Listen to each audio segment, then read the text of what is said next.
नमः शिवाय। आइए आज हम जन्म कुंडली के तृतीय भाव के बारे में जानेंगे कि तृतीय भाव में यदि सूर्य ग्रह हैं तो कैसा फलादेश देंगे, चंद्र ग्रह हैं तो कैसा फलादेश देंगे और गुरु हैं तो वह कैसा फलादेश देंगे। तो आइए सबसे पहले सूर्य का फलादेश जानते हैं। जब तृतीय भाव में सूर्य हैं तो जातक क्या होगा, संचार के विभिन्न साधनों पर जातक का ध्यान केंद्रित होगा। ऐसा जातक यात्रा करने का बहुत शौकीन होगा, उसमें आत्मविश्वास होगा, वो जीवन के प्रति रुचि लेगा और अत्यधिक कुशल कार्यों के फलों से जुड़ा रहेगा। अपने ज्ञान और अध्ययन का भी बहुत ध्यान रखेगा, दूसरों के साथ ज्ञान साझा करने में विश्वास रखेगा।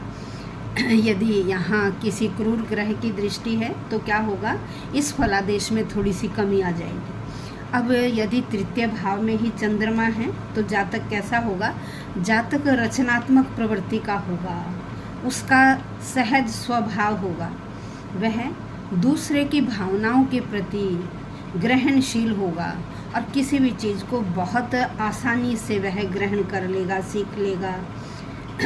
दूसरों के बीच में वह मीडिएटर का काम भी कर सकता है और अपने भाई बहनों से भी ऐसे जातक को बहुत लगाव होगा। और यहाँ भी यदि चंद्रमा किसी क्रूर ग्रह से पीड़ित हैं तो क्या होगा, फलादेश में थोड़ी सी कमी आ जाएगी। अब हम देखते हैं कि तृतीय भाव में यदि बृहस्पति हैं, गुरु ग्रह बैठे हुए हैं तो क्या होगा, ऐसे जातक की जो मानसिक क्षमता है ना, वो उसमें वृद्धि होती चली जाएगी। स्वभाव भी उसका बहुत सहज होगा, किसी भी चीज़ को वो बहुत जल्दी सीख लेगा और जानकारी भी दूसरों से बहुत जल्दी प्राप्त कर लेगा। प्रारंभिक शिक्षा भी सही होगी, प्रारंभिक शिक्षा में भी वह अच्छा ही रहेगा और भाई बहन, परिवार, पड़ोसी और जो भी उसके सगे संबंधी हैं उन सब के साथ उसका मित्रतापूर्ण व्यवहार होगा। और यदि यहाँ भी किसी क्रूर ग्रह की दृष्टि है तो क्या होगा, फलादेश में थोड़ी सी कमी आ जाएगी।